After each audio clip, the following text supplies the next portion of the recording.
ফিরে আসতেছেন শেখ হাসিনা, বিএনপির সঙ্গে হাত মিলিয়ে আন্দোলন করবেন আওয়ামী লীগ। এইদিকে ডক্টর ইউনূস এবং সমন্বয়কদের কঠিন বার্তা দিয়েছেন সেনাপ্রধান। বিস্তারিত জানতে ভিডিওগুলো সম্পূর্ণ দেখতে থাকুন।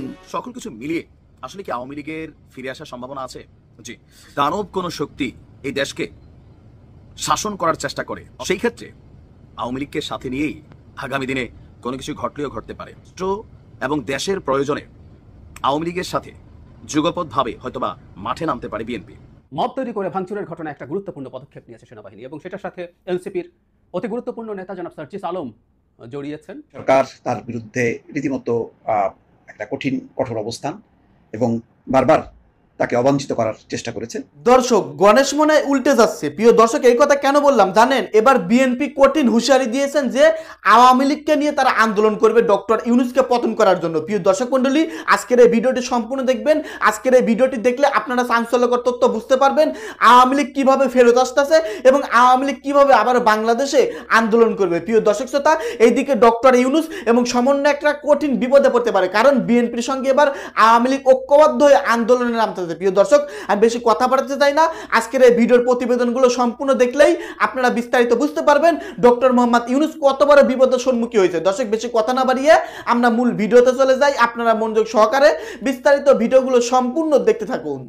আমি প্রচুর টক শো শুনি, চেষ্টা করি আপনাদের জন্য তথ্য উপাত্ত কালেকশন করতে, যে রাজনৈতিক দলগুলো কি কি ভাবছেন, ইভেন বাংলাদেশে আওয়ামী লীগের ফিরে আসার আদৌ কি আর কোনো রাস্তা আছে, অথবা বাংলাদেশের সবচেয়ে বড় দল বিএনপির সাথে বর্তমান সরকার এবং এনসিপি জামাতের যে কনফ্লিক্ট এসেছে, ইভেন আপনি গেল 9-10 মাসে একটা প্রধান ফ্যাক্টর হিসেবে যে জিনিসটা কাজ করছে মুক্তিযুদ্ধ, এই সকল কিছু মিলিয়ে আসলে কি আওয়ামী লীগের ফিরে আসার সম্ভাবনা আছে?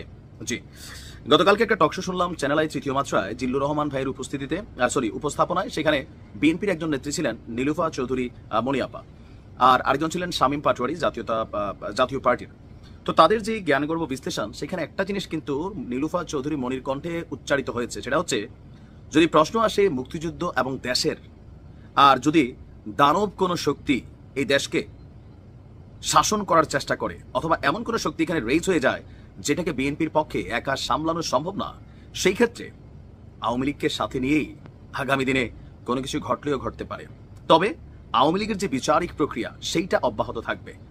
দর্শক, কেন এতগুলো কথা বা হঠাৎ করে কেনই বিএনপির এই নেত্রীর কণ্ঠে এই ধরনের আভাস? বা শামীম পাটোয়ারি বলছিলেন, ওনার কথা আমি গুরুত্ব নেইনি, তবে নীলুফা আপার কথা আমি গুরুত্ব নিলাম এই কারণেই, বর্তমানে অন্তর্বর্তী সরকার অনেকটা কি বলা হচ্ছে, ধরেন ইসলামপন্থী ঘেঁষা, এটা কিন্তু প্রমাণিত অনেক দিকে করেছেন।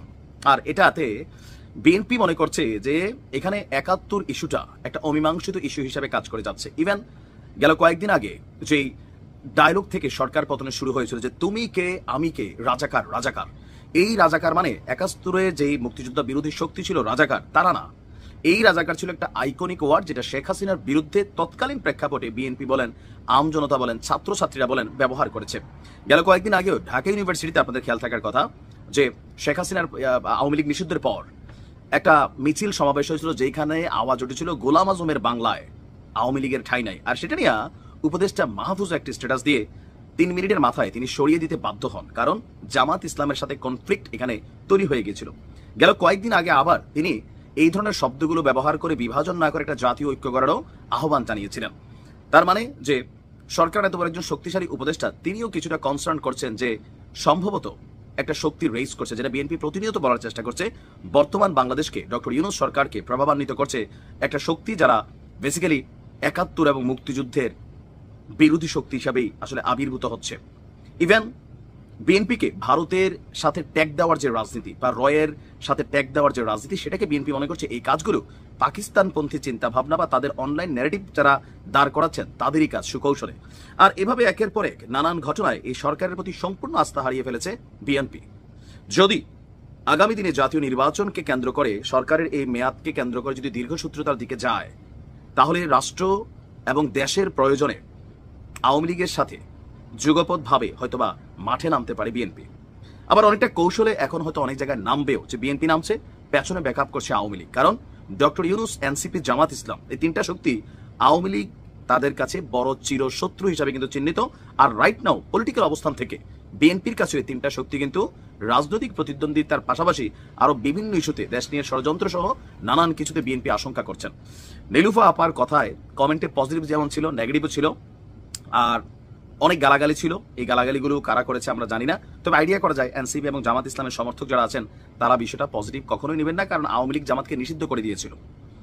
এখনো তারা তাদের নিবন্ধন ফিরে পায়নি। আগামী জাতীয় নির্বাচন ডিসেম্বরে হলে তারা নির্বাচন করতে পারবে কিনা এটাও একটা শঙ্কার বিষয়।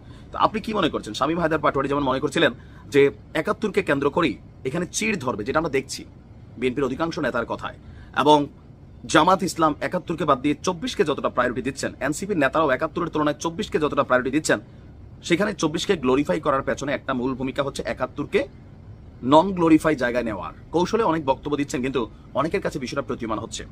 সংবিধান পরিবর্তন সহ বিভিন্ন ইস্যুতে এই জিনিসগুলো কিন্তু এখন একটা কনফ্লিক্ট ধারণ করছে। এখন কি মনে হয় আপনার যে তাদের যে সংখ্যা এটাকে আসলে বাস্তবে পরিণত হবে? মব তৈরি করে ভাঙচুরের ঘটনা একটা গুরুত্বপূর্ণ পদক্ষেপ নিয়েছে সেনাবাহিনী, এবং সেটার সাথে এনসিপির অতি গুরুত্বপূর্ণ নেতা জনাব সার্জিস আলম জড়িয়েছেন। সেই কারণে এটার সিগনিফিকেন্স আরও বেড়েছে। আমরা এই ঘটনাটাকে সাধুবাদ জানাতে চাই, এবং এখানে একটা গুরুত্বপূর্ণ পয়েন্ট আছে, সেটা হচ্ছে সেনাবাহিনী না সরকার। আমরা এই ধরনের একটা কনফিউশনের জায়গা হয়তো তৈরি হতে পারে, মানে আদৌ সরকার এই ব্যাপারে সিনসিয়ার নাকি সেনাবাহিনী খানিকটা ভিন্ন সত্তা হিসেবে কাজটা করছে।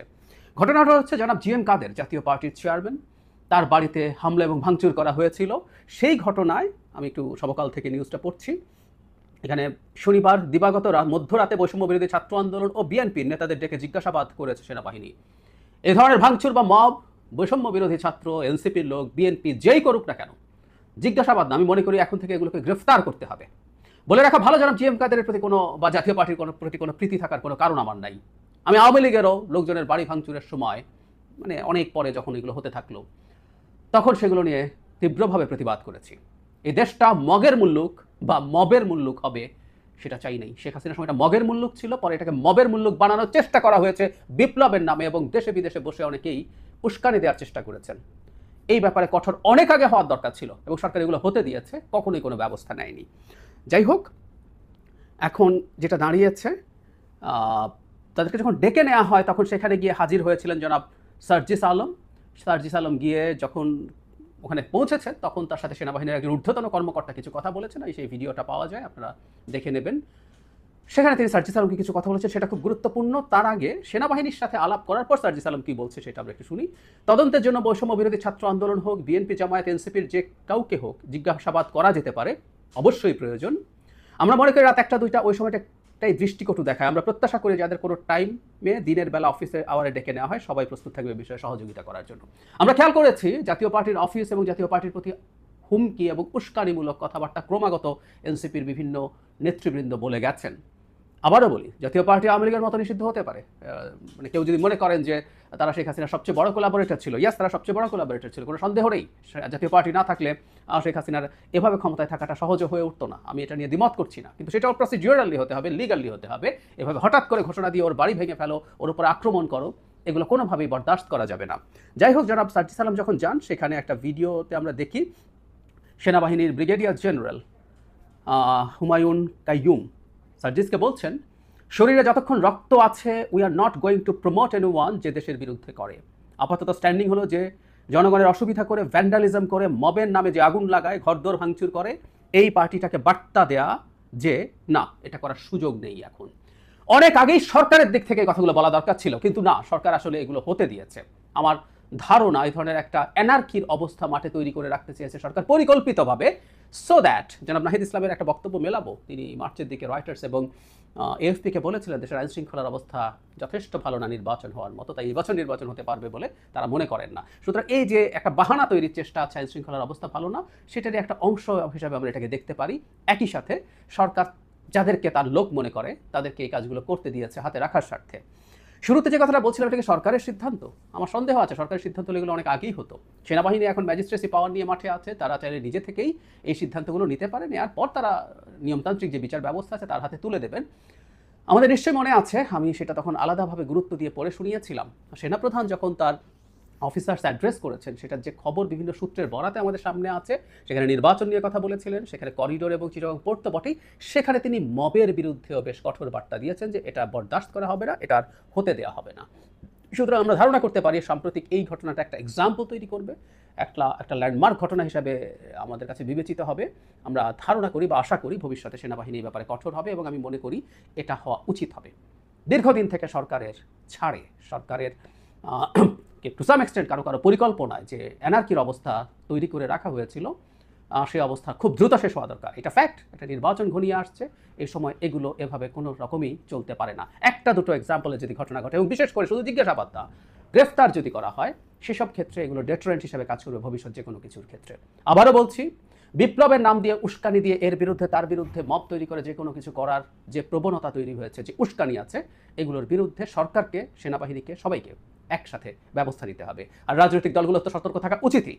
এখানে আমরা বিএনপির লোকজনকে দেখেছি, গেছে, এরকম নিউজ এসছে, কোনোভাবেই তাদের এটা উচিত না। তাদের দলের উচিত তাদের কর্মীদেরকে সামলানো। অবশ্য এনসিপির কথা কী বা বলবো, তারা নিজেরা একই ধরনের উস্কানি সর্বোচ্চ পর্যায়ে। যুগান্তর পত্রিকায় একটা রিপোর্ট পড়ছিলাম, আসলে একটা সাক্ষাৎকার রিপোর্ট বলবো না, এটি হচ্ছে অধ্যাপক অশোক সুয়াইন, খুবই নামকরা একজন অধ্যাপক এবং অত্যন্ত প্রতিবাদী একজন বিশ্লেষক, সমালোচক।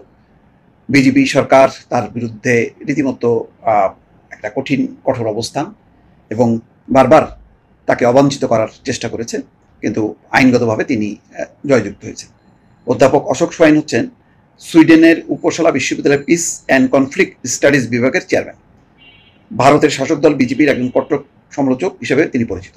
তার একটা বক্তব্য হচ্ছে এই যে, পালিয়ে আসা আওয়ামী লীগ নেতাদের অবস্থান ভারতের রাজনৈতিক বোঝা, এই শিরোনামেই এই সাক্ষাৎকারটি প্রচার করা হয়েছে, এবং সেখানে ভারত বাংলাদেশ সম্পর্ক এই বা অন্যান্য বিষয়গুলো নিয়ে সাক্ষাৎকারটি নেওয়া হয়েছে। সেই সাক্ষাৎকারের দেখেন একটা গুরুত্বপূর্ণ বক্তব্য তিনি দিয়েছেন। বলছেন, শেখ হাসিনাকে ভারতের সমর্থন মোদির আগের সময় থেকেই রয়েছে, তবে মোদি প্রশাসন যেভাবে অতিরিক্তভাবে আওয়ামী লীগকে সমর্থন দিয়েছে তা ভারত বাংলাদেশ সম্পর্কের অবনতি ঘটিয়েছে। আগের ভারতীয় সরকারগুলোর তুলনায় মোদি কৌশলগত অবস্থান ছিল অনেক বেশি হিন্দুত্ববাদী আদর্শের সঙ্গে সামঞ্জস্যপূর্ণ, যা বাংলাদেশে বহু মানুষের মধ্যে বিরূপ প্রতিক্রিয়া সৃষ্টি করেছে। এখানে তিনি বলছেন যে, শেখ হাসিনাকে শর্তহীনভাবে সমর্থন দিয়ে ভারত বাংলাদেশের বিরোধী দল এবং নাগরিক সমাজের আস্থা হারিয়েছে। এই সুযোগে চীন এবং পাকিস্তান তাদের প্রভাব বিস্তার করতে সক্ষম হয়েছে। 2024 সালের জানুয়ারির প্রহসন নির্বাচনের পর ভারত যদি গণতন্ত্রের পক্ষে শক্ত অবস্থান নিত, তাহলে পরিস্থিতি ভিন্ন হতে পারত। দর্শক বুঝতে পারছেন, দেখেন তার বক্তব্য। কিন্তু আগস্ট 2024 পরবর্তী সময় যেসব ঘটনা ঘটেছে, যেমন হাসিনার দিল্লি সফর এবং ভারত বাংলাদেশ দ্বিপাক্ষিক সম্পর্কের আরও অবনতি, তাতে মোদী সরকারের ব্যর্থতাই স্পষ্ট হয়, বিশেষ করে বাংলাদেশে ভারতের দীর্ঘমেয়াদী কৌশলগত প্রভাব ধরে রাখার ক্ষেত্রে। এখানে বলছেন, আরেক প্রশ্নের জবাবে সেই অশোক সুয়াইন বলছেন, শেখ হাসিনাকে ভারতের সমর্থন মূলত নৈতিক নয়, বরং কৌশলগত এবং নিরাপত্তা সংক্রান্ত কারণেই দেওয়া হয়েছে। যদিও তার শাসনামলে মানবাধিকার লঙ্ঘনের ঘটনা আন্তর্জাতিকভাবে নথিভুক্ত, তবুও দিল্লি স্থিতিশীলতা, সন্ত্রাস বিরোধী সহযোগিতা এবং অর্থনৈতিক স্বার্থকেই বেশি গুরুত্ব দিয়েছে, গণতান্ত্রিক মূল্যবোধকে নয়। তার মানে গণতন্ত্র তাদের কাছে বেশি না, মূল এটা হলো যে সে তার স্বার্থে ব্যবহার করছে বাংলাদেশকে, এবং হাসিনা সেইভাবেই ব্যবহৃত হয়েছে ক্ষমতায় থাকার জন্য। আওয়ামী লীগের বিকল্প বিবেচনা না করার পিছনে কয়েকটি বিষয় কাজ করেছে। ভারতের হিন্দুত্ববাদী সরকার মনে করেছে ইসলামী জঙ্গিবাদ দমনে এবং সীমান্ত নিরাপত্তা রক্ষায় হাসিনা একজন নির্ভরযোগ্য সহযোগী। তার সরকার ভারতের জন্য বাণিজ্য এবং ট্রানজিট সুবিধা নিশ্চিত করেছে, যা দিল্লির আঞ্চলিক অর্থনৈতিক প্রভাব বাড়িয়েছে, এবং চীনের বাড়তে থাকা প্রভাবকে ভারসাম্যে আনতে ভারত হাসিনার সঙ্গে ঘনিষ্ঠ সম্পর্ক বজায় রাখতে চেয়েছে। কিন্তু এতদিন এই একমুখী নির্ভরশীলতা এখন ভারতের জন্য প্রতিকূল ফল বয়ে এনেছে। বাংলাদেশের অনেক নাগরিক এখন ভারতকে একজন অগণতান্ত্রিক এবং দমনমূলক সরকারকে সমর্থনের অংশীদার হিসেবে দেখছেন। বর্তমানে যখন বাংলাদেশের অন্তর্বর্তীকালীন সরকার চীন এবং পাকিস্তানের সঙ্গে সংলাপে যাচ্ছে, তখন ভারতের জন্য হয়তো নতুন করে তাদের কূটনৈতিক কৌশল বিবেচনার সময় এসছে। আরও একটা প্রশ্নের উত্তরে বলছেন যে, বাংলাদেশের গণতান্ত্রিক সংকটকে অবজ্ঞা করে এবং একই সঙ্গে শেখ হাসিনাকে নিরঙ্কুশ সমর্থন দিয়ে ভারত যে নীতি অনুসরণ করেছে তা নিঃসন্দেহে একপাক্ষিক এবং ভুল ছিল। এর ফলে ভারতের প্রতি বিরূপ মনোভাব তৈরি হয়েছে, বিশেষ করে বিরোধী দল এবং নাগরিক সমাজের মধ্যে। একেবারে যে কথাগুলি অশোক সুয়াইন বলছেন, এটা বাংলাদেশের প্রত্যেকটা নাগরিকের একদম মনের কথা। ভারত অন্ধভাবে শেখ হাসিনাকে সমর্থন করার ফলে ভারত একেবারে আওয়ামী লীগের বাইরে সমস্ত নাগরিক সমাজ, রাজনৈতিক দল সবার কাছ থেকে বিচ্ছিন্ন হয়ে গেছে। এতে ভারতের লাভ হয়নি। ভারত এখন অন্য যে কোনো সরকারকে বা দলকে এখন শত্রু মনে করছে এবং সেখানে আস্থার একটা ঘাটতি আছে।